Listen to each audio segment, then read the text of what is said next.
J'ai commencé j'ai commencé dans l'outplacement des dirigeants et j'ai aujourd'hui j'ai lancé l'année dernière un projet pour accompagner les cadres qui sont souvent moins bien accompagnés. Et voilà, donc je vous parle de cette expérience-là.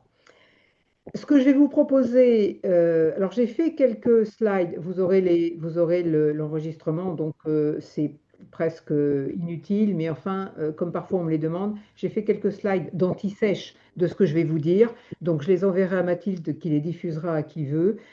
Et je vais surtout moi parler a cappella, parce que si je commence à montrer des slides, ça va être ennuyeux. Et je vous demande aussi de m'interrompre. N'hésitez surtout pas à m'interrompre. Moi, peux parler très longtemps. Mais n'hésitez pas à m'interrompre pour poser vos questions parce que je préfère être interrompu que lire le chat, ce qui va quand même m'arrêter un instant.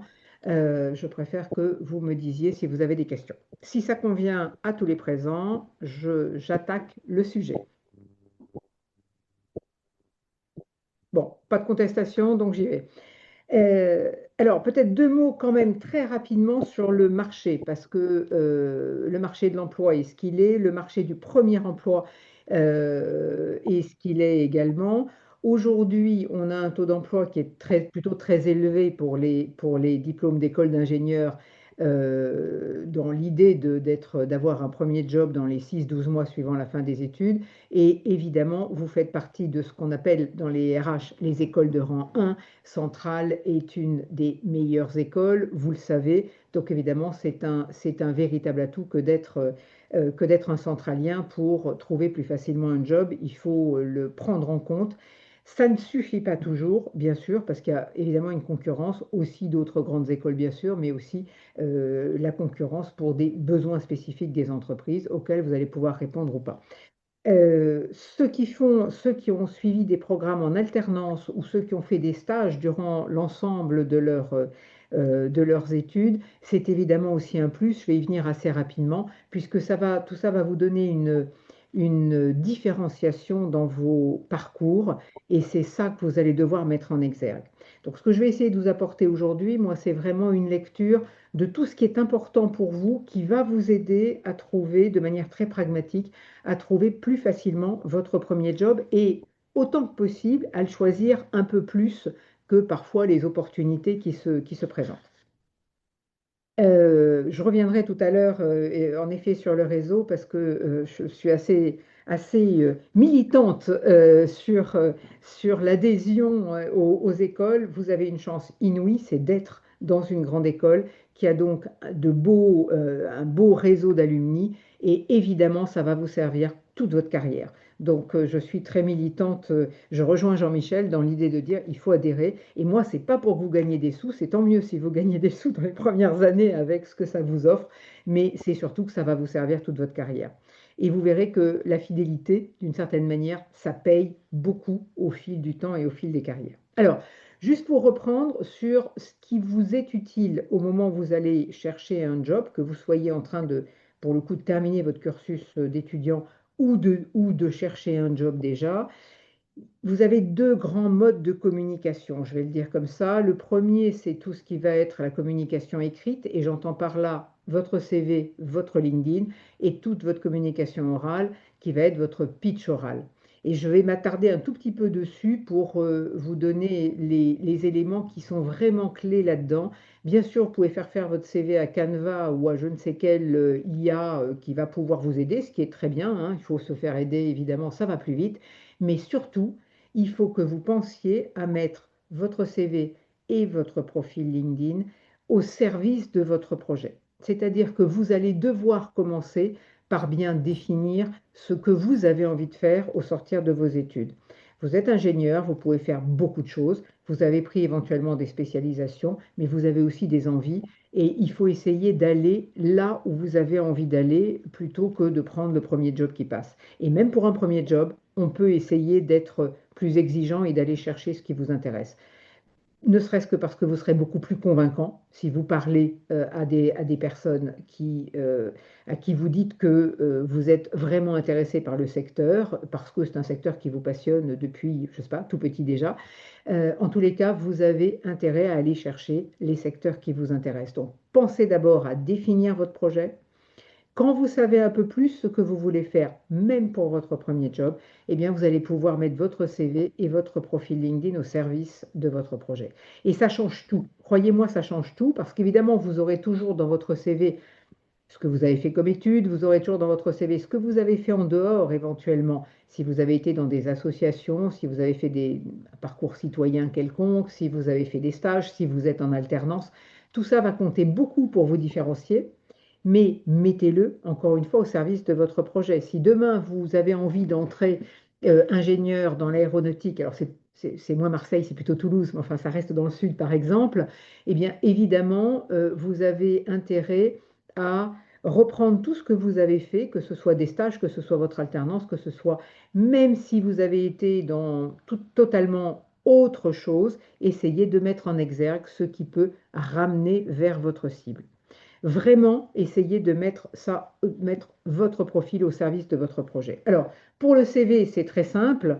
C'est bien sûr avoir un titre qui soit orienté vers votre projet, qu'on sache ce que vous cherchez à faire. Sinon, vous savez bien que aussi bien les IA et notamment les ATS, vous connaissez certainement les applicants tracking system, qui sont les IA utilisés aujourd'hui par les recruteurs, notamment dans toutes les grandes entreprises maintenant quasiment, une partie des ETI et bien sûr les chasseurs de tête. Ils vont aller chercher une réponse à une annonce très précise. Donc, si vous ne correspondez pas, vous allez être écarté très vite. Donc, quand vous avez un CV et que vous voulez répondre aux annonces ou écrire à des cabinets conseillers en recrutement, vous devez savoir que vous allez avoir, quoi qu'il en soit, beaucoup plus de réponses négatives que positives. Et ça, c'est important de le savoir parce que sinon, c'est un peu désespérant, voire pas de réponse du tout dans bien des cas. C'est un peu désespérant, mais c'est évidemment pas parce que votre profil n'intéresse pas. Vous le savez, votre profil va intéresser. Simplement, il faut aller trouver l'entreprise que ça va intéresser. Donc, il faut que vous ayez une accroche, évidemment, sous votre titre de fonction que vous cherchez. Il faut que vous ayez une accroche qui dit clairement ce que vous visez, ce que vous voulez faire. Ne pensez pas qu'en étant très généraliste, vous allez pouvoir toucher tous les secteurs potentiellement et donc arriver à trouver plus vite un job. C'est le contraire. Vous allez devoir cibler pour trouver plus vite. Vous savez, en stratégie, on a dû évidemment vous l'apprendre. En stratégie, si vous ne ciblez pas, vous n'allez pas arriver à trouver, vous allez ratisser trop large. Et à ratisser trop large, on n'est pas clair. Et si on n'est pas clair, eh bien évidemment, ça ne donne pas envie aux autres et ça ne leur donne même pas la possibilité de vous aider.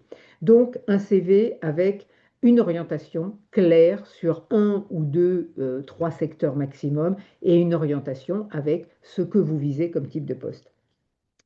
Vos expériences, quelles qu'elles soient, alors évidemment, vous démarrez dans votre carrière professionnelle, donc les expériences, elles sont encore courtes, mais n'hésitez pas à les mettre en exergue et n'hésitez pas à ajouter évidemment vos expériences personnelles, parce qu'elles sont importantes. Si vous êtes très sportif, si vous êtes, j'en sais rien, si vous pratiquez un sport et que vous êtes même arbitre dans ce sport ou que vous animez les plus jeunes, ou enfin, tout est possible. Tout ce que vous pouvez faire va se mettre au service de votre projet et va se mettre au service de votre différenciation. Dernière chose sur le CV, bien sûr, une vraie cohérence entre votre CV et votre profil LinkedIn. Le profil LinkedIn, à minima, mettez un titre, mettez des mots-clés, pensez que vous devez servir les individus et les algorithmes. Donc, mettez des mots-clés pour les algorithmes et mettez un texte qui est vendeur, si je puis dire, pour les personnes. Donc, toujours un titre, toujours des mots-clés, toujours un projet pro clair que vous portez avec vos mots. Donc, vous savez qu'il y a toute la partie info où vous avez un texte libre, donc vous pouvez mettre ça. Mettez un bandeau parce que c'est plus agréable aussi à voir et à lire. Et là aussi, mettez vos expériences, mais certainement pas aussi détaillées que dans le CV. Et alors moi, là, vraiment, j'ai une conviction. Évitez de commencer à mettre dans votre profil LinkedIn les dates de vos stages, les dates de vos premiers jobs, les dates précises. J'entends le mois et l'année. parce que ça, c'est pas utile. Le profil LinkedIn, c'est pas un CV, c'est votre e-notoriété. Mettez les années, même si LinkedIn vous demande les mois, ne les mettez pas forcément, parce que ça ne sert à rien et ça va même, si un jour vous avez un trou dans votre CV, vous desservir, parce que LinkedIn, qui compte absolument le nombre de mois, va vous enquiquiner. Donc ça, c'est important. Cohérence CV, profil LinkedIn. Votre CV ira à très peu de monde. Donc aujourd'hui, on passe beaucoup de temps à le préparer et finalement, ce n'est pas le plus important. Le plus important, c'est votre profil LinkedIn. C'est le réseau social professionnel. Vous devez être dessus de manière très professionnelle et c'est votre e-notoriété. Donc, vous trouverez bien sûr tout un tas de tutos pour vous expliquer ce que vous devez faire. Là encore, mettez-le au service de votre projet. Dites ce que vous avez envie de faire. Dites ce que vous voulez faire. Dites les secteurs qui vous animent, qui vous passionnent, dans lesquels vous avez envie d'aller. Montrez-le parce qu'on ne pourra pas le deviner pour vous. Donc ça, c'est pour votre communication écrite. Je vous ai mis hein, les différents éléments dans l'anti-sèche que je ferai passer par Mathilde. Euh, c'est important d'avoir à minima une liste d'éléments qui sont bien complétés. Mais après la communication écrite, il y a évidemment la communication orale, c'est-à-dire que quand vous allez chercher à avoir des entretiens, vous allez souvent passer par LinkedIn, vous allez souvent passer, je l'espère, on va en reparler, par le réseau, et votre réseau notamment, bien sûr, votre réseau central, bien sûr, mais vous allez ensuite, évidemment, en entretien, devoir vous présenter. Là, c'est pareil, il y a quelques règles qui sont extrêmement simples. D'abord, on fait court. On ne redéroule pas tout son CV. Alors, le vôtre est encore court, mais même comme ça, on ne déroule pas tout son CV. On ne dit pas tout ce qu'on a fait de formidable, tout ce qu'on a aimé faire. C'est pas le sujet. Un pitch oral, c'est entre 1 et 3 minutes. Alors là, vous avez des tenants de la minute, des 2 minutes ou des 3 minutes, on s'en fout. Le sujet, c'est que c'est extrêmement court et ça dit trois choses de vous. Votre fil conducteur. Pourquoi vous avez fait ce parcours? Pourquoi vous avez choisi de suivre un cursus d'ingénieur à Centrale? Pourquoi vous vous intéressez à tel secteur puisque vous avez ciblé votre projet et ce que vous avez déjà fait qui est au service de ce projet, évidemment. Le reste, ça n'intéresse personne. Et ça, ce sera vrai tout au long de votre carrière. Plus votre carrière est longue, plus vous pouvez devenir très ennuyeux à raconter tous vos faits d'armes, vos faits de guerre et tout ce que vous avez fait de formidable. Le sujet, c'est pas ça. Le sujet est quel est votre fil conducteur, quelle est la cohérence de votre parcours. Si vous avez suivi un parcours d'ingénieur et que votre projet et je reprends mon exemple aéronautique, je ne sais pas pourquoi, je pourrais dire un exemple maritime plutôt quand même là, eh bien, il faut le mettre au service de c'est le maritime qui m'intéresse et voilà, j'ai envie d'entrer chez CMA-CGM pour y conduire des projets, etc. Donc, vraiment, mettez votre fil conducteur. Je suis devenu ingénieur parce que. Mettez votre valeur ajoutée, c'est la deuxième chose. Et tout ça peut tenir en une phrase chacun, hein. Une phrase pour votre fil conducteur de carrière, que ce soit aujourd'hui ou que ce soit dans 30 ans, hein. Votre valeur ajoutée, une phrase pour votre valeur ajoutée, c'est-à-dire ce qui vous différencie. Donc encore une fois, ce que vous avez pu faire et qui a du sens par rapport à votre projet. Si ce que vous avez fait est aux antipodes de votre projet, c'est bien, mais ce n'est pas forcément nécessaire ou utile. Mais ça peut vous différencier. Donc réfléchissez bien à votre valeur ajoutée. Tout le monde en a. Il faut juste bien réfléchir à ce qu'on peut mettre en avant de vos qualités, de vos compétences, de vos, j'en sais rien, si vous êtes polyglotte, si vous êtes... Tout ça, ça vient en plus de ce que vous allez proposer comme compétences et comme parcours. Donc, votre valeur ajoutée. Deuxième phrase. Troisième phrase, la dernière, et elle est très importante, c'est justement dire votre projet ou dire ce que vous allez offrir à une entreprise. Parce que c'est bien de ça dont il s'agit. Vous allez offrir, alors pas une longue expérience, ça d'autres peuvent le dire, vous allez dire que vous allez offrir, bien sûr, vos connaissances qui sont très à jour puisque vous sortez de l'école et ça c'est très bien, et vous allez pouvoir dire ce que vous allez apporter en plus, qui est ce que vous aimez faire, ce qui vous anime, ce que vous avez déjà fait, stage, alternance, sport, tout ce que vous voulez, qui est un plus pour vous. Donc il faut que vous disiez tout cela, c'est-à-dire ce que je veux faire aujourd'hui. Donc ça peut tenir en 3 phrases, 1 minute, ça peut tenir en 5 phrases, 10 phrases, c'est pas le sujet. C'est très court Et ça, vous l'ajusterez au fil de l'eau tout le long de votre carrière. Tout ce que je vous dis là, c'est aujourd'hui, ce sera à mettre à jour dans les usages au fil du temps, mais ça vous servira toute votre carrière. Quand vous avez terminé de faire votre pitch, que ce soit en face d'un recruteur, que ce soit en face d'un recruteur au sens à l'intérieur d'une entreprise dans laquelle vous avez postulé, ou que ce soit dans votre réseau, et je vais venir au réseau après, dans les deux cas de figure, ce qui est important, c'est que très vite, vous passiez la main à votre interlocuteur. Pourquoi? Parce que votre interlocuteur, il faut qu'il vous dise s'il y a une annonce. Évidemment, il a des choses à vous dire sur ce qu'est le poste à pourvoir. Donc, vous avez intérêt à écouter ce qu'il vous dit du poste à pourvoir pour pouvoir lui dire ce que vous allez apporter dans ce poste et pourquoi vous êtes l'homme, au sens générique du terme évidemment, de la situation. Euh, et donc, c'est vous qui pourrez apporter, quand l'entreprise vous aura dit ce qu'elle cherchait exactement, vous pourrez dire si vous êtes bien la bonne personne. C'est très différent que de dire je suis un candidat et j'attends quoi que ce soit, je suis un candidat et je veux entrer dans l'entreprise. Non, c'est dites-moi ce que vous attendez de votre candidat et je vous dirai si je suis la bonne personne. C'est une façon d'inverser un peu la charge de la preuve et une façon de vous positionner aussi en sélectionneur, parce que vous aussi, vous allez choisir votre job. C'est toujours une rencontre. Un job, c'est une rencontre à un moment. Donc, vous allez choisir la boîte et le job, et la boîte et le job vont vous choisir. Donc, il faut que vous sachiez quel est le besoin exact pour dire si ça va vous intéresser ou pas. Pensez toujours à garder cette liberté de dire j'ai le choix. C'est pas toujours facile hein, quand on est en recherche, que ça fait quelque temps qu'on cherche et qu'on ne trouve pas. Si certains d'entre vous sont dans ce cas-là, c'est pas toujours facile à dire, mais c'est une posture bien plus positive et bien plus assertive en face d'un employeur qui peut être extrêmement positif pour lui. Alors, si vous êtes en réseau, si vous êtes face à un employeur potentiel, donc une entreprise, et que vous savez qu'il y a un besoin, vous allez dire pourquoi vous êtes devant l'entreprise. Vous allez dire, votre entreprise, moi, voilà mon offre, voilà mon projet, et je suis devant vous parce que votre entreprise m'intéresse pour telle et telle raison. C'est-à-dire que vous allez lui expliquer que vous n'êtes pas entré là parce qu'il y avait de la lumière ou parce que vous cherchez un job, c'est tout, et le premier qui passe viendra.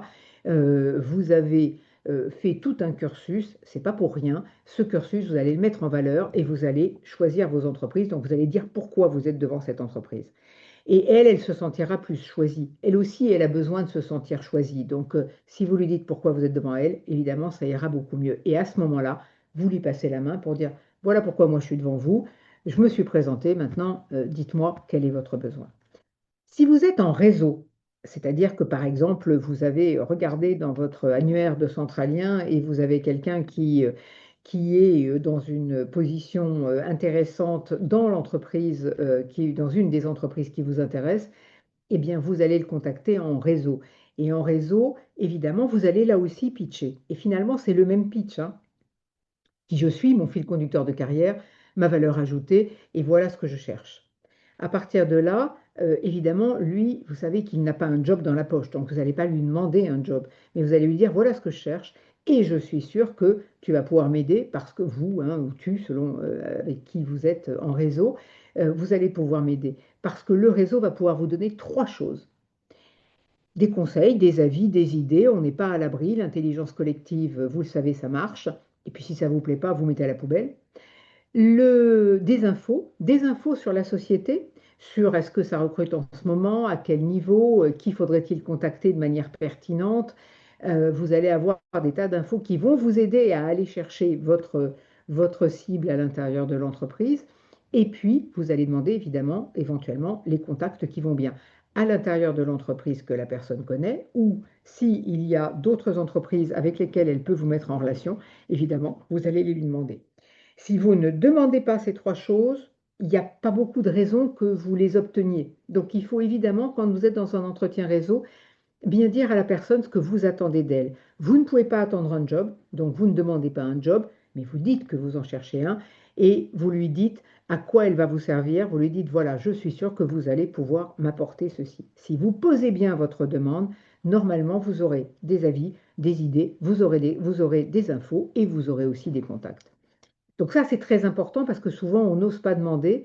Or, vous connaissez toutes les théories du réseau, ou alors là, vous pouvez lire tous les bouquins sur le sujet. Celui qui est valorisé quand on demande en réseau, c'est celui qui rend le service. Donc, il ne faut jamais hésiter à demander à quelqu'un un service. La seule chose qu'il ne faut pas faire, c'est lui demander quelque chose qu'il ne peut pas vous donner. Or, la plupart des gens, tout le monde pourra vous donner au moins une idée, un avis, ou au moins une information sur son propre job, sa propre boîte, et très souvent des contacts si vous posez bien votre demande. Si vous ne le demandez pas, vous aurez fait un entretien mondain, c'est très très sympa, hein, surtout quand c'est avec des copains, mais ce n'est pas utile. Donc ça, c'est pour le réseau. Donc vous allez devoir à chaque fois pitcher, puis demander au réseau avis, conseils, infos et contacts. Et si vous êtes avec un employeur potentiel, dire pourquoi vous êtes là, parce que l'entreprise vous intéresse et dire pourquoi, et lui demander quel est son besoin exact, au-delà de la fiche qui a été rédigée pour l'annonce ou pour le chasseur de tête. Ça, c'est très important parce que plus vous serez bref, plus vous passerez la main à l'autre, plus il parlera dans un entretien, mieux il trouvera que cet entretien a été très intéressant parce que les personnes dans les entreprises aiment bien parler de leur job, de leur métier, de leurs besoins, et donc vous leur faites plaisir en plus. Ils seront donc d'autant plus contents de vous aider. Ça, c'est extrêmement important aussi. Alors, qu'est-ce que... interrompez-moi hein, si vous avez des questions, surtout vous n'hésitez pas, sinon je vais jusqu'au bout et alors après je ferai un grand moment de silence pour les questions-réponses. Euh, Quelques erreurs à ne pas commettre, parce que c'est souvent le cas. Alors, il y a des choses simples, hein. Évidemment, quand on a des entretiens, on n'arrive pas en retard. Ça paraît bête, mais c'est toujours bien de le rappeler. Évidemment, un pitch trop long, pas clair, trop long, c'est-à-dire je déroule tout ce que j'ai fait depuis tout petit déjà, le collège, le lycée, etc. Ça sert à rien et ça va ennuyer votre interlocuteur. Un pitch qui est pas clair, ça n'aidera pas votre réseau. Si vous dites à votre réseau, bah, je cherche un job d'ingénieur, hein, premier poste dans une entreprise, bah, un peu n'importe laquelle au fond, oh, peut-être plutôt un industriel, mais bon, pas forcément. Comment voulez-vous qu'il vous aide?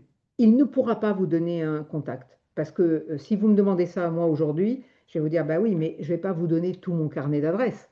Donc si vous ne me donnez pas un secteur d'activité ou quelque chose qui m'aide à cibler un peu, je ne peux pas vous donner tout mon carnet d'adresses, donc je ne vous donne rien. Donc vous devez cibler, même si vous êtes très ouvert. Quand on cible, on ne se prive pas de quelque chose, on priorise. C'est très différent. Donc ça, c'est très important. Évidemment, quand vous arrivez dans une boîte, si c'est pour un entretien, vous avez quand même regardé un peu l'entreprise avant. Alors ne tombez pas dans les deux excès, hein. Il y a l'excès de je verrai bien, j'improviserai sur place et je ne sais même pas très bien ce que fait l'entreprise parce qu'à un moment donné, ça va se voir et s'entendre. Mais ne tombez pas dans l'excès inverse que j'ai vu aussi, hein, où vous avez tellement travaillé l'entreprise que vous avez même une idée très claire sur ce qu'elle devrait faire de mieux et que vous allez l'expliquer au patron. Et ça, en général, ça ne passe pas très bien non plus parce qu'évidemment, vous n'êtes pas dans l'entreprise, donc vous ne pouvez pas expliquer au patron sa stratégie. C'est évidemment là un peu compliqué. Ne faites pas, quand on vous pose des questions, ne tombez pas dans le travers du scolaire. Et ça, alors là, je vous garantis, pour accompagner parfois des dirigeants de grands groupes qui sont donc plutôt des quinquagénaires plus et qui ont donc 30, 35, voire 40 ans de travail derrière eux, ils tombent encore dans le piège du scolaire parce qu'on a quand même été élevé là-dedans. On me pose une question, il faut que je réponde. Donc évidemment, ce n'est pas du tout le sujet. Si on vous pose une question que vous ne savez pas répondre, eh ben, vous le dites. C'est une façon de montrer votre capacité à être assertif et plutôt que de dire des bêtises en voulant répondre de façon scolaire. C'est très important et c'est d'autant plus important que vous êtes jeune et qu'on aura l'impression du coup que, en effet, vous tombez dans ce piège un peu scolaire.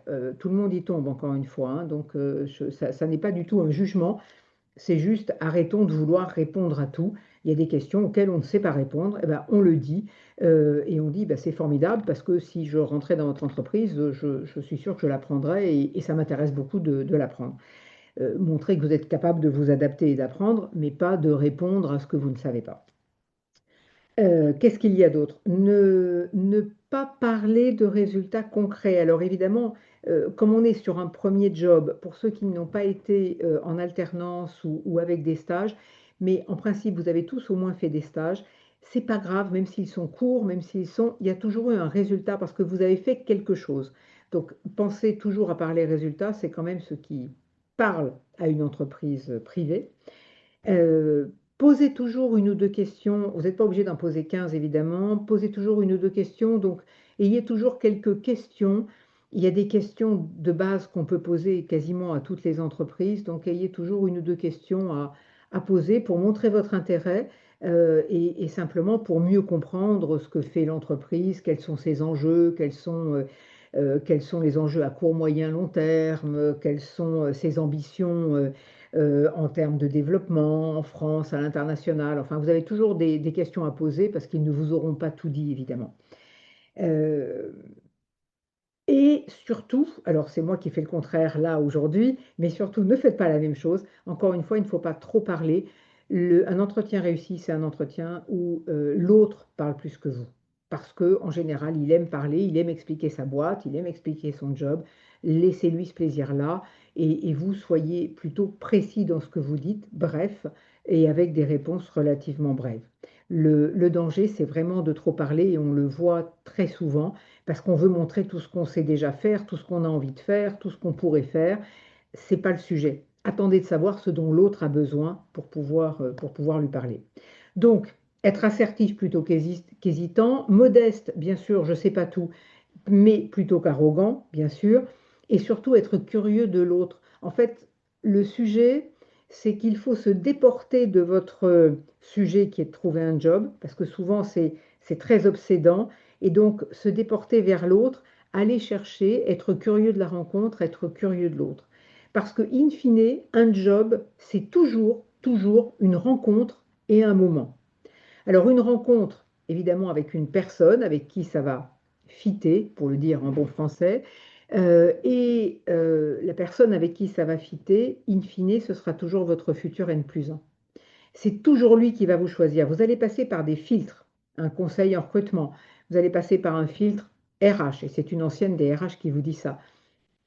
Plus vous pourrez faire du circuit court, ce qui n'est pas du court-circuit, mais du circuit court, pour rattraper et pour rencontrer votre futur N+1, plus vous aurez de chances d'y arriver. Pourquoi? Parce que dès que vous avez des intermédiaires, ils peuvent vous écarter là où le patron ne vous aurait pas écarté. Les intermédiaires, ils ont essayé de comprendre le besoin du patron, mais ils ne savent pas choisir à sa place. Donc, c'est le patron qu'il faut rencontrer. Donc, votre cible, ce sera toujours votre futur N+1. En premier job, vous allez très souvent évidemment passer par le circuit de la RH, de la DRH, parce que c'est très souvent les premiers emplois passent par le circuit de la DRH. C'est pas que ce soit un mauvais circuit, c'est que c'est un circuit plus long et qu'on peut vous écarter. Ça ne vous empêche pas de revenir, si vous avez la moindre opportunité, de revenir avec un N+1 identifié. Donc n'hésitez pas, n'hésitez jamais. S'il y a un maître mot pour un job, pour trouver un job, c'est oser. C'est vraiment oser. Donc, ne pas hésiter. Vous rentrez par une annonce, par un DRH, ça ne marche pas. N'hésitez pas à aller, si vous avez l'opportunité, d'aller chercher, trouver le N+1. Vous ne savez pas si lui, au contraire, il n'aura pas plutôt envie de vous retenir, vous, que quelqu'un d'autre. Donc, tout ça, c'est des tips qui sont valables tout le temps et toute la carrière, et encore plus en début de carrière. N'hésitez pas à oser.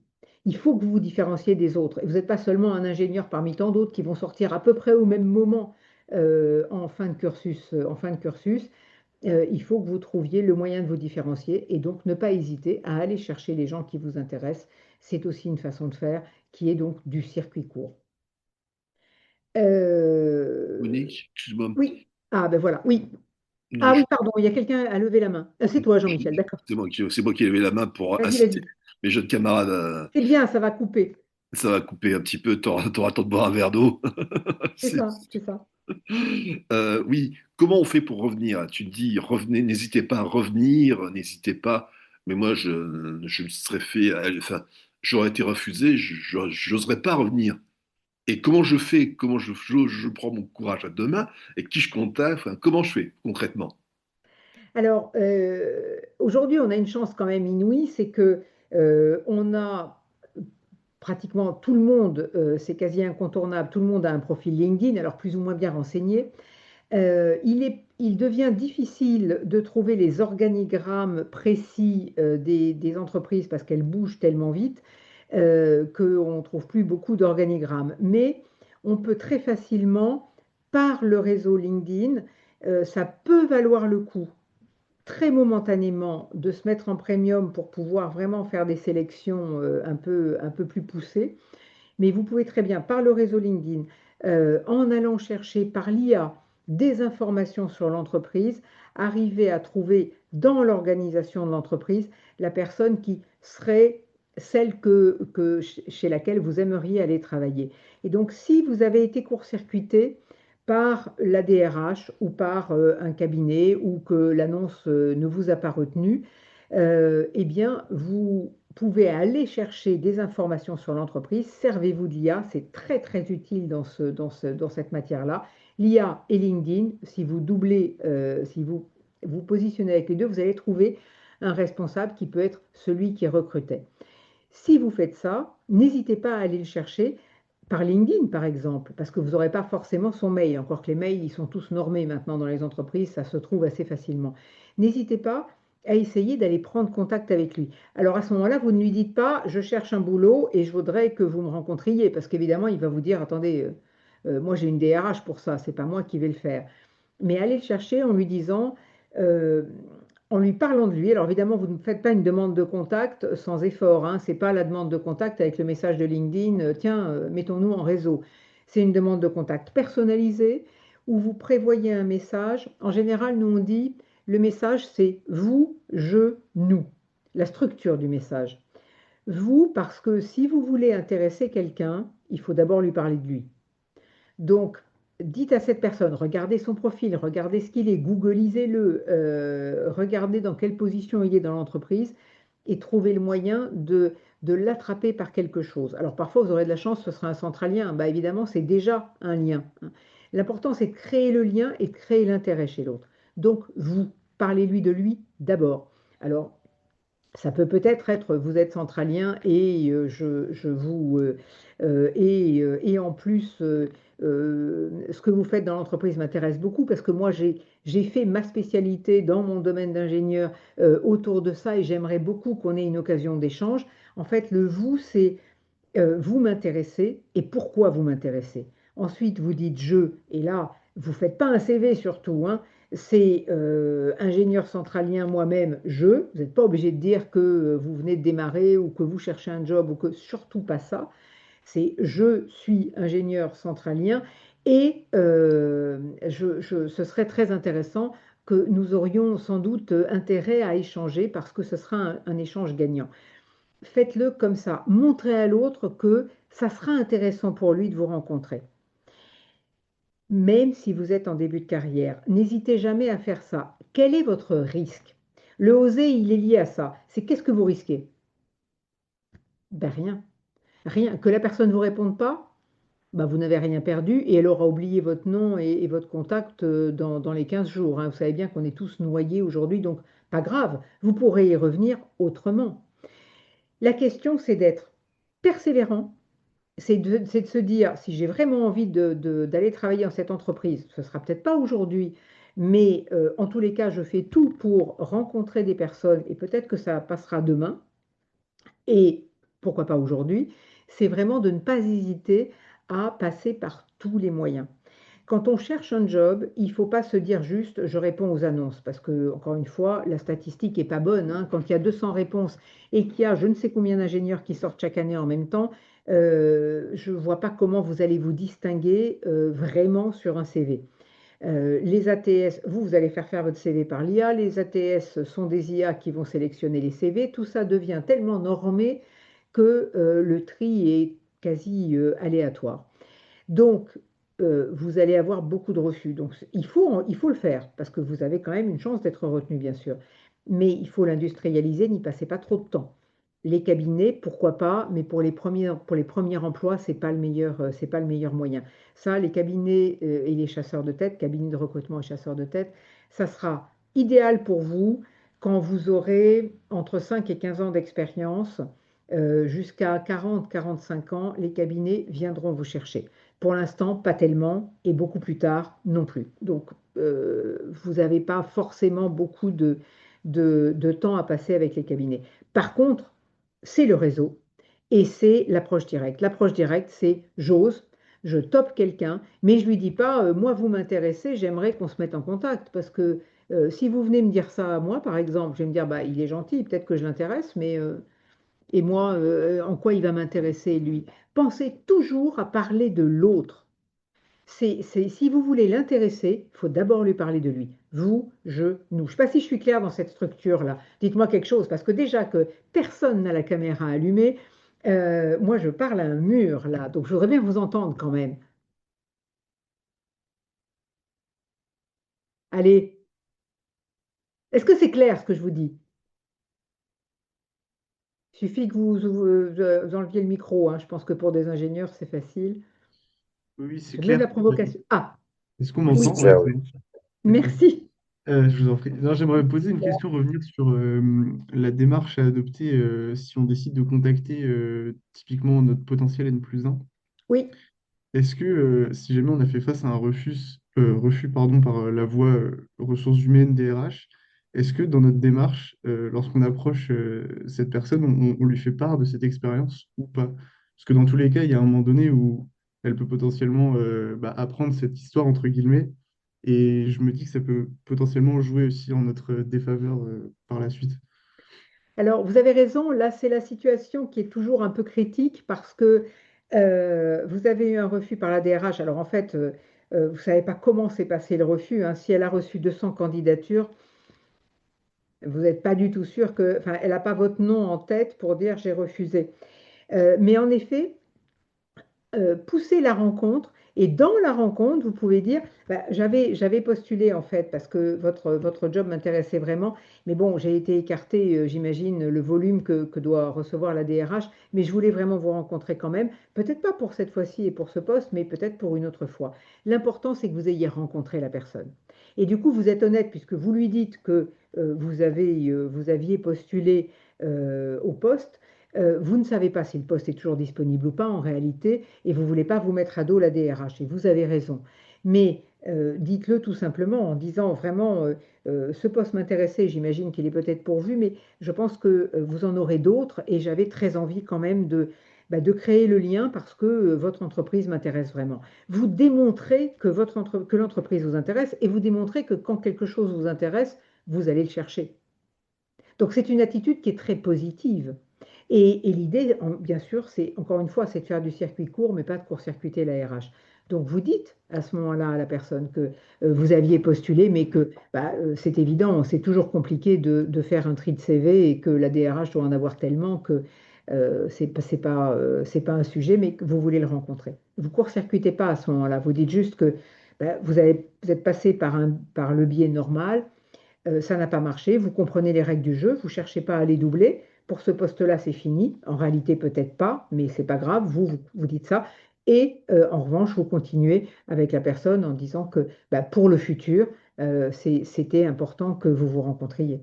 Je ne sais pas si je suis claire quand je vous dis ça comme ça. Et si vous êtes à l'aise avec ça. Si, si, tout à fait, oui, bah, Voilà. merci pour votre retour. Ouais, Faut être à l'aise hein, avec ce que vous faites. Ne vous déguisez jamais, hein. Vous faites avec votre personnalité, avec vos mots. Ne vous déguisez jamais. Mais si vous êtes à l'aise avec ça, c'est très facile. Et du coup, parfois, vous savez, parfois, vous allez demander à votre réseau. Votre réseau va vous dire, ah mais attends, tu cherches dans telle boîte. Moi, j'ai un bon copain. Je vais lui demander, t'inquiète, je vais te mettre en relation. Puis il se passe une semaine, 15 jours, un mois. Il vous a un peu oublié. Vous le relancez. C'est toujours pas fait, vous savez toujours pas, voilà, vous avez toujours pas même le nom du gars, donc vous pouvez rien faire. Et ça arrive quand même plus souvent qu'on l'imagine. C'est pas que votre copain est pas bon, c'est que ben il a d'autres chats à fouetter et que finalement à chaque fois il oublie.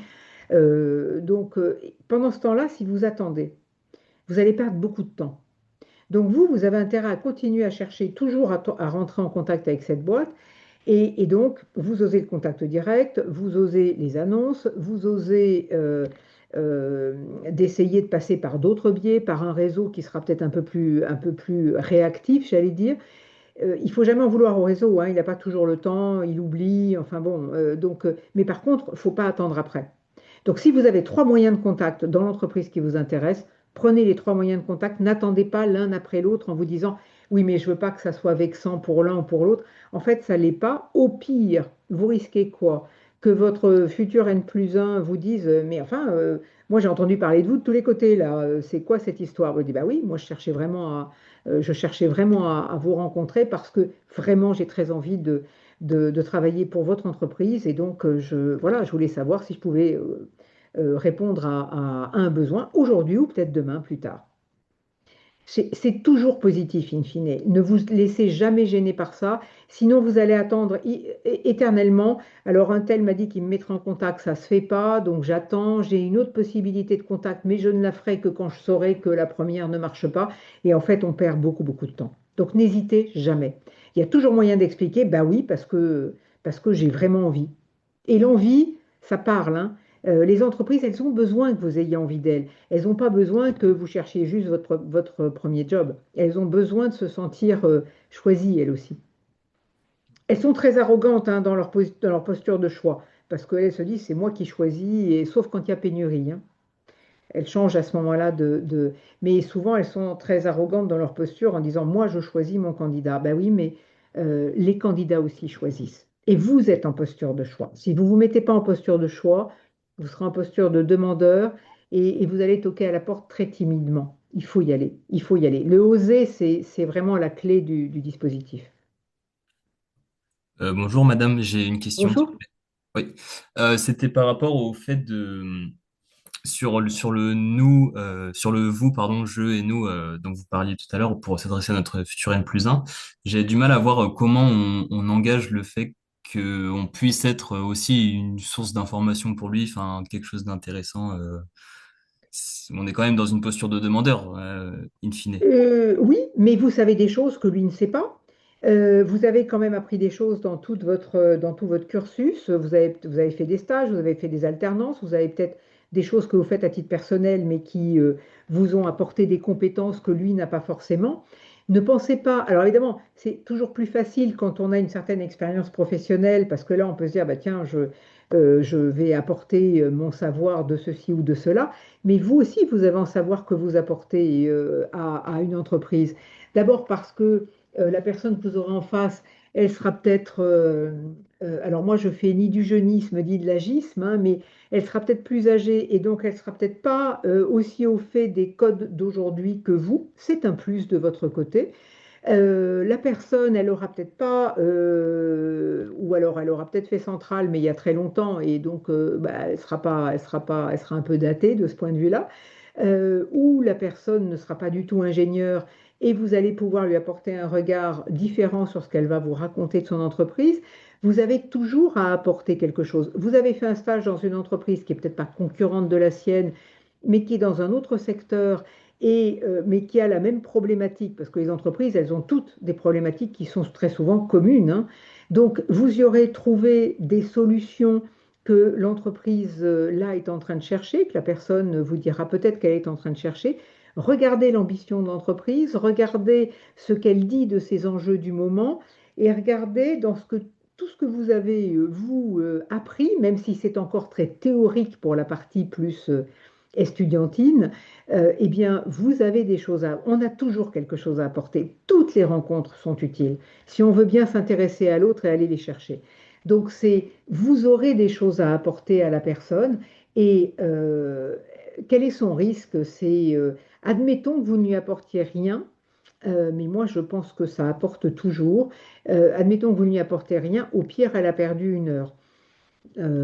Si elle a accepté de vous rencontrer, elle a accepté ce pari-là. Quand on rencontre quelqu'un de nouveau, on accepte toujours le pari.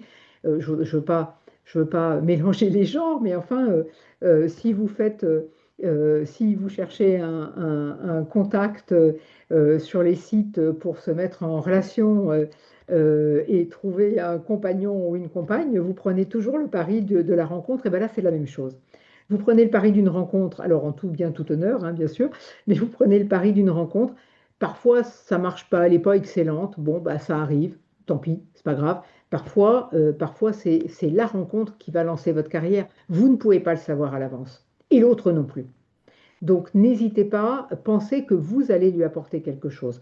Jouez sur les enjeux de l'entreprise, le profil de la personne. Certains sont disent beaucoup de choses de leur profil. Peut-être que vous avez même quelque chose en commun, un sport. Jouez là-dessus, créez le lien. Créez le lien pour lui donner envie de le rencontrer. Ok, d'accord, merci pour votre réponse. Donc, Ça Monique, vous va? et pour préciser Oui. pour Mathéo, hier j'étais à la conférence du G9+, donc qui est un regroupement des meilleures écoles françaises, à l'école la Maison des Arts et Métiers, sur l'intelligence artificielle, opportunités ou risques pour les ESN. Donc, je suis encore chez Atos. Voilà. Et en fait, les ESN attendent, et même les clients des ESN, donc les entreprises en général, attendent aujourd'hui une génération intelligence artificielle native. Donc vous avez toute la révolution intelligence artificielle. Ne croyez surtout pas que ça va vous faire des jobs.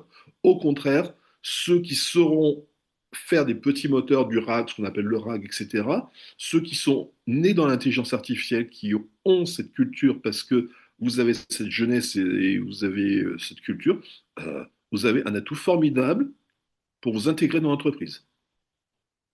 d'accord, ok. Merci beaucoup pour votre On, réponse. on est très français, hein. Essayez de penser, alors pas comme le président évidemment, mais essayez de penser comme les Américains. On voit toujours ce qu'on a comme handicap. Je suis trop jeune, j'ai pas assez d'expérience, je suis trop vieux, j'ai pas assez de diplôme. Ça, c'est pas votre cas, mais j'ai toujours quelque chose qui va pas. Essayez d'inverser et d'avoir le verre à moitié plein. Réfléchissez à tout ce que vous avez en plus. Et tout le monde a toujours des choses en plus. Simplement, c'est un peu français, on a tendance à voir tout ce qui va mal chez nous et du coup, on a du mal à proposer ses talents parce qu'on se dit, bah oui, mais enfin, j'ai quand même plein de handicaps. Ben non. D'abord, à chaque handicap correspond un talent, c'est ce que vient de dire Jean-Michel, hein. Le handicap d'être jeune et d'être dans un premier job, c'est compensé par le talent de savoir faire des choses que les plus anciens ne savent pas faire ou en tous les cas avec lesquelles ils sont moins à l'aise. Et puis, c'est la capacité à être plus créatif, plus innovant, parce que vous n'avez pas été, entre guillemets, élevé par des entreprises qui ont chacune un peu leur mode de fonctionnement. Donc, il y a des atouts partout pour tout le monde. Je dis la même chose quand je parle aux seniors, hein. C'est la même chose. Eux, ils vendent leur expérience et le fait qu'ils ont vu beaucoup de choses. Donc, cette seniorité a un plus. Mais le fait que vous soyez encore dans un premier job, est un plus. Et encore une fois, aujourd'hui, vous avez des premiers jobs, mais ce n'est pas des vrais premiers jobs. Vous avez quand même fait à minima des stages, et bien plus pour ceux qui sont en alternance, hein.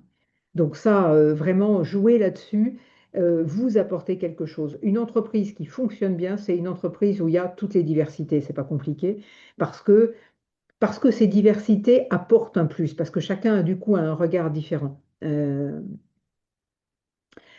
Je vois que le temps passe et j'avais promis de terminer pour 19h30 parce que je sais que la journée a été longue pour tout le monde. Je voudrais juste vous dire un mot peut-être de la négociation de salaire parce que c'est toujours un caillou dans la chaussure. Je vous en dis un mot parce que vous arrivez dans un premier job. Alors, encore une fois, ceux qui sont en alternance, c'est un tout petit peu différent, mais enfin, c'est quand même considéré comme un premier job. Vous savez, enfin, je sais pas, je pense que vous savez comment ça fonctionne dans les entreprises. Les DRH, elles ont toujours une fourchette de salaire par poste, mais souvent, quand elles embauchent à la sortie des écoles, à la sortie des diplômes d'ingénieur ou des business schools, elles ont une fourchette de salaire selon la nature de l'école, école de rang 1, école de rang 2, etc. Bon, vous avez la chance d'être dans une école de rang 1, donc c'est les mieux disants, c'est les mieux rémunérés, mais après, il y a quand même toujours une fourchette de salaire. Sauf que, comme c'est votre premier job, on va généralement vous proposer quand même un salaire sans, sans proposer de discussion, quoi. L'idée, c'est, on va vous dire, ben voilà, chez nous, c'est tant. Ça n'empêche qu'il y a toujours une négociation possible. L'autre version, c'est qu'on va vous dire bah, combien vous voulez. Et là, évidemment, vous allez vouloir répondre quelque chose. Donc, si on vous propose quelque chose, sachez qu'il y a toujours quand même une négociation possible et que vous pouvez jouer sur justement qui vous êtes, sur votre expérience, sur ce que vous pouvez apporter, même si votre expérience est extra-professionnelle dans certains cas, même si elle est à travers des stages, vous avez quand même des choses à apporter. Vous pouvez toujours négocier un peu. Il n'y a pas une grande marge de négociation si vous êtes dans les grandes entreprises parce qu'elles ont leur barème. Et c'est vrai que vous êtes dans des écoles de rang 1, donc dans celles qui sont les mieux payées dès la sortie de l'école. Donc bien sûr que la négo, elle sera faible. L'autre version, c'est quand les entreprises vous disent, bah oui, mais combien vous voulez? Ça, vous pouvez avoir ça aussi. Là, je vous invite à faire, ce que je vous inviterai à faire dans toute votre carrière, c'est qu'il n'y a pas deux entreprises qui payent de la même manière. Même dans un même secteur d'activité, il y a des mieux disants, il y a des moins disants. Donc, vous ne saurez jamais exactement combien l'entreprise va vous payer et combien et quelle est la fourchette de salaire, donc quelle est la marge de négociation. Donc, si vous avancez un chiffre, vous avez à peu près une chance sur deux de vous gourer. Si vous vous trompez, vous pouvez vous tromper à la baisse, formidable, vous allez être la promotion du mois, c'est bêta parce que vous avez du mal à le rattraper ensuite, ou alors vous allez demander trop et l'entreprise va se dire d'accord, il est centralien, mais enfin quand même. Bon, donc vous n'avez pas intérêt à afficher un salaire. Quand on vous demande combien vous voulez, votre réponse, mais là vraiment, je vous inviterai à faire ça toute votre carrière, encore que les choses vont changer puisque maintenant on va arriver dans la transparence des salaires et beaucoup de choses vont changer à partir de cette année, hein. Mais en attendant, ne donnez pas, dites à l'entreprise, bah, écoutez, moi c'est mon premier emploi, vous avez une raison pour ne pas annoncer un salaire. Dites-moi combien vous êtes prêt à rémunérer cette fonction, les responsabilités que vous voulez donner à cette fonction, et bah, je vous dirai si c'est bon pour moi. Parce qu'à ce moment-là, que va faire l'entreprise? Si elle a une fourchette de salaire, ce qui est généralement le cas, elle va plutôt vous donner son minimum en se disant on ne sait jamais s'il voulait négocier. Donc, vous savez que vous avez une marge de négociation à partir de ce montant-là. Mais si vous affichez un montant et que vous vous trompez, bah, vous allez rentrer à un salaire bas que vous allez avoir du mal à faire monter après, ou vous allez proposer un salaire qui est beaucoup trop haut pour l'entreprise. Ça dépend, vous le savez bien, de sa taille, de son lieu géographique, de si c'est un mieux disant ou un moins bien disant dans l'entreprise. Donc, n'avancez jamais un salaire, laissez l'entreprise venir vers vous. Elles n'aiment pas ça, hein, parce qu'évidemment, elles jouent le même jeu, hein. Mais vous savez, c'est comme dans les cours d'école, vous avez les gamins qui jouent et c'est le premier qui dit qui y est. Ben, c'est exactement ça. Donc, laissez l'entreprise annoncer un salaire et ensuite vous pourrez dire ah bah, je pensais que c'était un peu plus parce que bah, malgré tout, j'apporte ceci, cela. Là, vous entrez dans la négociation. Et évidemment, on négocie pas, on n'est pas des marchands de tapis, on négocie pas n'importe quoi, hein. Ça va se jouer pour un premier job, ça va se jouer quand même un peu à la marge. Mais vous allez pouvoir jouer sur soit le salaire de base, soit la partie variable, soit ce qu'il y a autour. N'oubliez jamais que ce qui se négocie, c'est la partie individuelle, mais que vous avez des parties collectives qui, elles, ne sont pas négociables puisqu'elles se négocient avec entre les partenaires sociaux, mais par contre qui viennent ajouter au salaire. Donc demandez toujours quelle est la structure de rémunération. Vous pouvez avoir des boîtes qui ont des salaires de base assez faibles, mais qui derrière ajoutent beaucoup, et d'autres qui ont un salaire de base qui a l'air plus fort, mais qui finalement n'ajoutent en rien. In fine, en fin d'année, ça sera moins intéressant. Donc, pensez à demander la structure de rémunération, évitez de donner vous un chiffre, vous risquez d'être à côté de la plaque et laissez l'entreprise vous parler et puis après, essayez de pousser un petit peu les choses. Je ne sais pas si je suis claire quand je vous dis ça, j'ai essayé d'aller vite. Alors, il y a souvent des grilles pour les juniors, c'est exactement ouais, c'est ça, oui, oui, absolument. Les boîtes, elles ont, en tous les cas, les grandes boîtes, elles ont des grilles et donc elles n'ont pas envie d'en sortir beaucoup. Mais il y a toujours une marge de négociation. Alors, le salaire moyen sorti de centrale, Mathéo a raison. On sait que c'est, voilà, si l'entreprise vous donne en dessous, vous pouvez jouer cette carte-là pour essayer de faire monter un peu les choses. Mais sinon, vous pouvez aussi changer d'entreprise à un moment donné. Si l'entreprise sous-paye, c'est aussi un signal. Alors, ça dépend, hein. Encore une fois, un salaire moyen, une PME ne vous payera pas de la même manière qu'une grande entreprise. Ils n'ont pas non plus les mêmes moyens. Donc, c'est à vous de choisir aussi les types et tailles d'entreprise que vous voulez. Bonjour madame. Moi Bonjour. j'ai une question. Justement, j'ai très envie d'intégrer une entreprise en particulier et je voulais savoir si c'était mal vu de candidater à plusieurs offres. Et j'avais aussi une autre question concernant la question présentez-vous. Est-ce qu'il faut à ce moment-là déjà parler de nos motivations pour le poste en particulier ou plutôt attendre une autre question et développer à ce moment-là plus précisément? Alors, à la première question, ça dépend. Vous pouvez postuler à plusieurs offres, bien sûr. Attention à une chose quand même, il faut qu'il y ait une cohérence dans ces offres parce que sinon, ça donne l'impression que vous voulez rentrer dans l'entreprise, ça au moins c'est clair, mais à tout prix, si j'ose dire, c'est-à-dire quel que soit le poste. Et ça, c'est pas très vendeur non plus, ça peut être même un peu déstabilisant pour le recruteur. Il dit, mais finalement, la personne, elle ne sait pas ce qu'elle veut parce qu'elle postule à tout ce qui passe dans l'entreprise. Donc attention, il faut qu'il y ait les deux, c'est-à-dire qu'il faut qu'il y ait le choix de l'entreprise, mais il faut qu'il y ait aussi un choix de poste. Donc j'imagine que vous postulez à ce moment-là à des postes qui sont, enfin, où il y a une cohérence en tous les cas que vous pouvez expliquer. Ça, c'est une première chose. Et du coup, j'ai oublié votre deuxième question.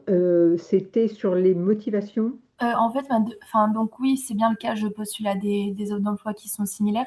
Et la question, c'était, bah, en fait, quand on a une question, la première question qui est souvent présentez-vous.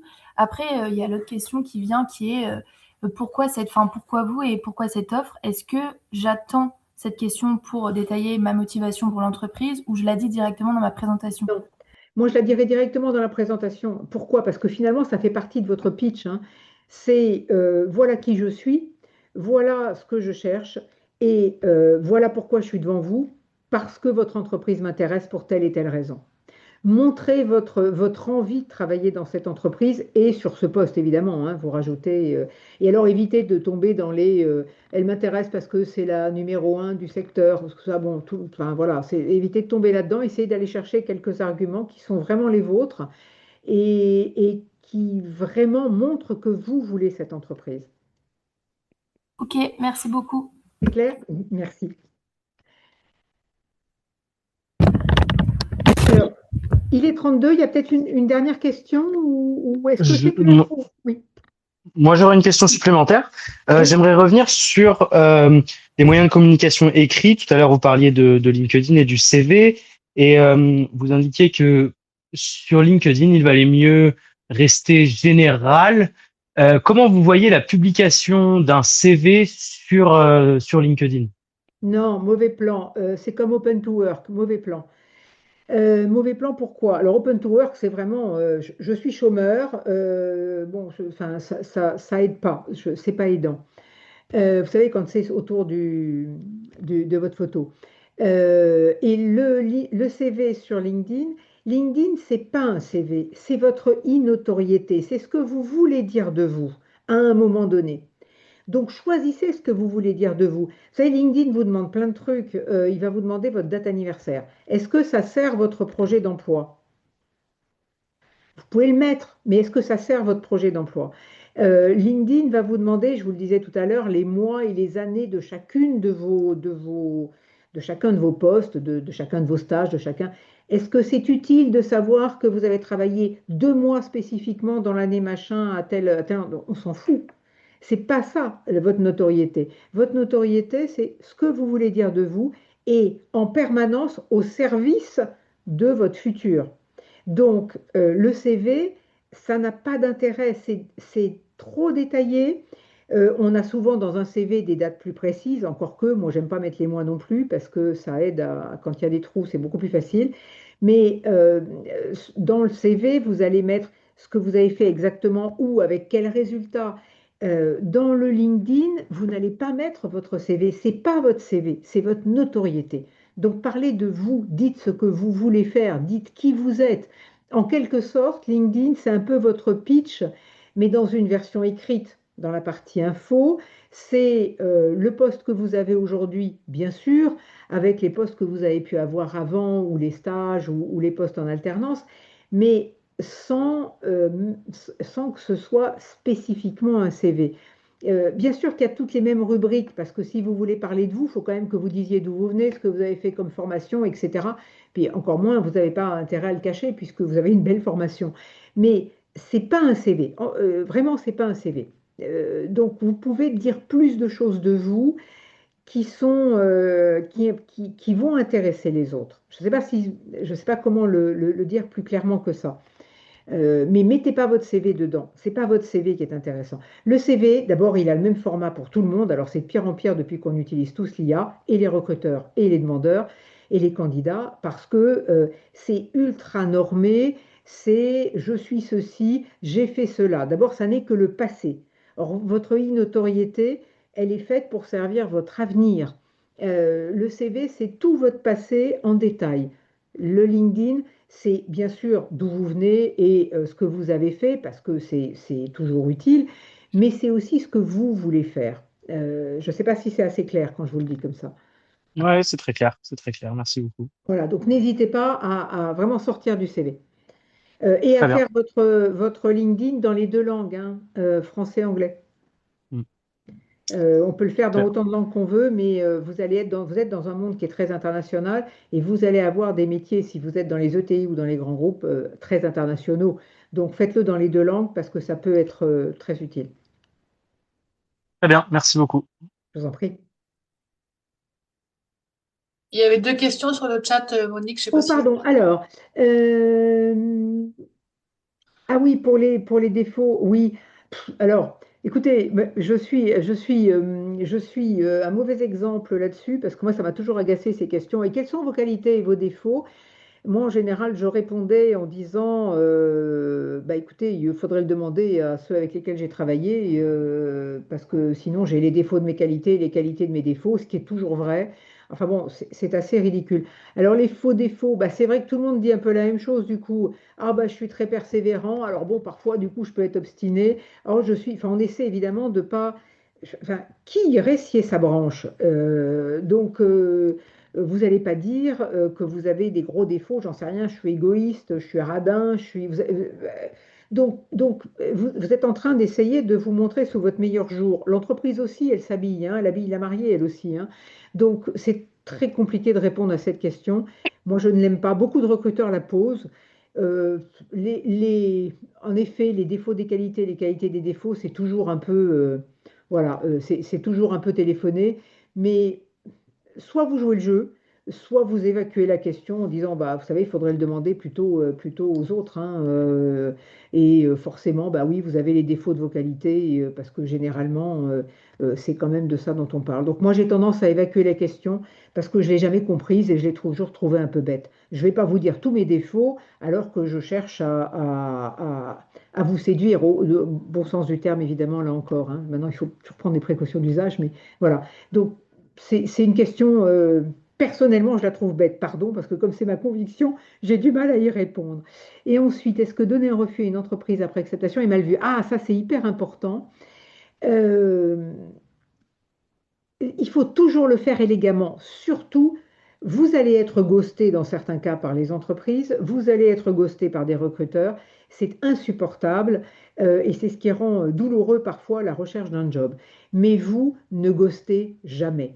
Et vous verrez que vous le retrouverez dans le futur.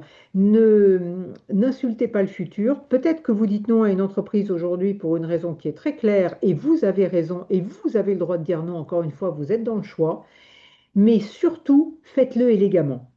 J'ai encore eu le cas récemment, moi, avec quelqu'un que j'ai accompagné, qui était dans un parcours très solide dans une entreprise, qui avait une proposition concrète d'une autre entreprise, mais elle préférait la deuxième. Elle en a discuté, elle leur a dit, vous savez, j'ai une proposition maintenant, est-ce qu'on peut accélérer? L'entreprise ne pouvait pas le faire parce qu'il y avait une commission. Enfin bref, c'était très compliqué dans l'entreprise. L'entreprise lui a dit, vous savez, vraiment, on a très envie de vous avoir. Elle a donc dit non à une entreprise, mais on a calé de le faire très élégamment. J'ai vraiment longuement hésité, mais comme j'ai une autre possibilité, mais vraiment, je serais ravie de garder le lien. Enfin, vraiment, faites-le très élégamment. Cette cliente, et je vous donne vraiment cet exemple parce que ça peut toujours arriver, finalement, l'entreprise qui traînait plus, mais qui avait dit non, non, mais vraiment, on a très envie de vous, finalement, lui dit, bah non, on est désolé, mais finalement, on ne peut pas. Elle a donc rappelé l'entreprise initiale, c'était un mois après, hein. Elle a rappelé l'entreprise initiale, là encore, il faut toujours oser, pour dire, bah, écoutez, finalement, ça ne s'est pas fait. Si jamais vous cherchez toujours, je vous l'avais dit, j'avais aussi très envie de venir chez vous. Donc, est-ce que vous avez toujours un besoin? Si vous avez toujours un besoin, de mon côté, c'est toujours ouvert. Elle a été embauchée dans les 15 jours.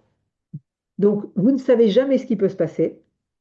dites toujours non avec beaucoup d'élégance. Cette entreprise ne vous intéresse pas aujourd'hui, elle pourra peut-être vous intéresser demain, après-demain. Ça vous crée un réseau. Parce que je reviens et je vais conclure là-dessus. euh, le réseau, c'est essentiel. Donc vraiment, oui, adhérez à votre école. C'est un gros réseau, le réseau des centraliens, et c'est un très beau réseau. Donc adhérez à votre école. Je ne sais pas si vous avez des adhésions à vie, je suppose que maintenant oui, mais vraiment, n'hésitez pas à le faire. C'est un investissement pour toute votre vie. Développez votre réseau, bien sûr, pas qu'avec les centraliens. Moi, je suis toujours très mécontente et sidérée que les gens n'adhèrent pas en se disant, bah, c'est pas grave, j'en ai pas besoin, puis maintenant c'est fini. Et puis le jour où ils se retrouvent au chômage, ça fait partie des carrières maintenant, surtout des carrières de cadre à votre niveau. Ça fait partie des moments de carrière d'être au chômage. Et là, tout d'un coup, on redécouvre son école et son réseau. Alors d'abord, c'est pas bien pour tous les bénévoles qui y travaillent. Et ensuite, c'est pas bien parce que vous avez perdu du temps, parce que vous auriez tissé des liens que vous n'avez pas. Et on a souvent des gens qui se retrouvent à un moment donné entre deux jobs et qui viennent nous dire, ah oui, mais alors je suis désolé, j'ai pas de réseau, j'ai pas cultivé mon réseau, j'ai pas eu le temps, j'ai pas. Alors au moins, allez-y sur le centralien. Je suis pas centralienne et donc je suis pas adhérente, hein. Donc je dis ça en toute liberté, mais je dis ça dans toutes les écoles. Parce qu'il ne faut pas juste adhérer l'année où on en a besoin, il faut adhérer tout le temps, parce que ça cultive des liens. Et surtout, il faut que vous cultiviez des liens aussi avec les entreprises à qui vous dites non. Bien sûr, et y compris celles qui vous disent non, gardez le lien avec les gens que vous avez rencontrés, ça commence à constituer votre réseau. Le réseau va vous être utile toute votre vie, à vous, à vos proches, à votre famille, à tout le monde, parce que si vous avez un bon réseau, eh bien, vous pourrez être utile et aussi aider beaucoup de gens. Et ça vous aidera dans votre carrière. Donc vraiment, le réseau, le réseau, le réseau, tous les gens avec qui vous êtes en contact là, c'est une richesse inouïe. Ça vous ouvre tout de suite un réseau large et vaste. Gardez-le. Et pour garder un réseau, c'est pas compliqué, il faut l'animer. Alors vous avez deux choses pour le faire. Vous avez la chance aujourd'hui d'avoir un truc qui s'appelle My Job Booster. J'en fais la publicité parce que ils sont très bien. D'ailleurs, France Travail les recommande, c'est vous dire. Euh, c'est valable aussi bien pour ceux qui cherchent un job que pour ceux qui ont juste envie d'entretenir leur réseau. C'est un CRM. Vous savez, les commerciaux utilisent ce qu'on appelle des CRM, mais c'est un CRM pour particuliers, si je puis dire. Faites-le, comme ça vous allez très bien travailler votre réseau tout de suite et vous allez penser à lui passer un petit bonjour de temps en temps. Moi, je le fais une fois par an, ça suffit. Alors moi, je le fais avec les vœux parce que c'est pratique, vous avez un moment dédié, mais vous pouvez le faire au fil de l'eau. Le réseau, c'est une richesse inouïe pour votre vie privée et pour votre vie professionnelle. Donc vraiment, le réseau, allez-y. Et donc, commencez évidemment par les centraliens, vous les avez sous la main. Voilà, je vais peut-être conclure là-dessus du coup, parce que je suis en train de nous Ouais. emmener très tard. Merci pour vos questions. Euh, S'il n'y en a pas d'autres, je vous libère plus tard que prévu. Donc merci pour votre écoute et pour votre attention. Oui. Plein de bonnes choses. Et alors, si tu veux, donc pour répondre à ta question, les adhésions à vie, oui. Et en plus, les adhésions à vie, en sortant de l'école, sont à 800 euros, hein. Elles passeront plus tard à 400 euros. Ça, c'est le trésorier de l'association qui vous en parle. Mais vous voyez, le réseau, ça a servi, puisque Monique et moi, je ne sais plus depuis combien de temps, on s'était pas revus. Ça Et fait, oui, ça fait très longtemps. ça fait très longtemps. Et on s'est retrouvés. Ça a marché. Demain, on va créer des opportunités comme ça par hasard. Donc, pensez vraiment à donner, pensez à vous intégrer à l'association, parce que vous allez voir que le contact réseau, au début, ça va peut-être pas être le top, mais alors à partir de 45 ans, il y aura plus que ça qui va compter. Voilà. C'est vrai, c'est vrai. Et de toute façon, le réseau, c'est donner pour recevoir, c'est faire des rencontres nouvelles, c'est toujours enrichissant. On apprend beaucoup dans le réseau, on apprend beaucoup. Donc c'est formidable.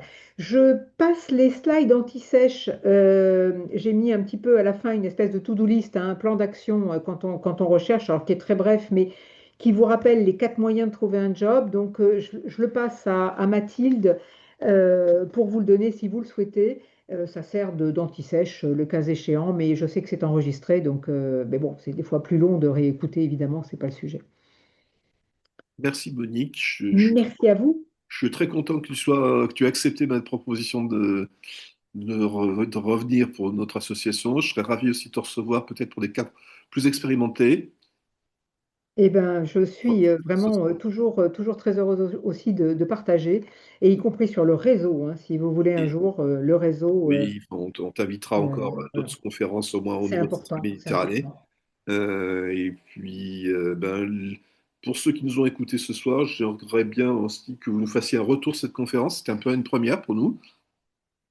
Et donc, Feedback, oui, merci. Je me permets oui, merci, parce que c'est toujours important pour ajuster si jamais ça vous a été utile et qu'il faut le reproduire, je pense que c'est important. Et pour moi, c'est un plus. voilà. Merci. Mathilde, as-tu quelque J'arrête. chose à préciser? Comment? As-tu quelque chose à préciser? Non, non, ben, moi j'ai trouvé ça super intéressant, en tout cas de mon côté. Merci beaucoup, Monique. J'espère que tous ceux qui étaient là ce soir ont apprécié vos conseils parce que c'était. Moi-même, j'ai appris des choses encore, donc voilà, super. Eh bien, merci à vous et bonne soirée à tous, et merci d'avoir été jusqu'au bout. Merci, Monique. Et puis, je vous enverrai un petit questionnaire ouvert, comme ça, si vous avez des commentaires ou quoi, comme ça, je les ferai remonter à Monique tout d'un coup, ce sera plus simple. Voilà. Merci beaucoup. Merci à vous, bonne soirée Merci, bonne et soirée. bonne chasse. Trouvez l'entreprise de votre choix. Merci, Monique. Bonne Au soirée à revoir. tous. Au revoir.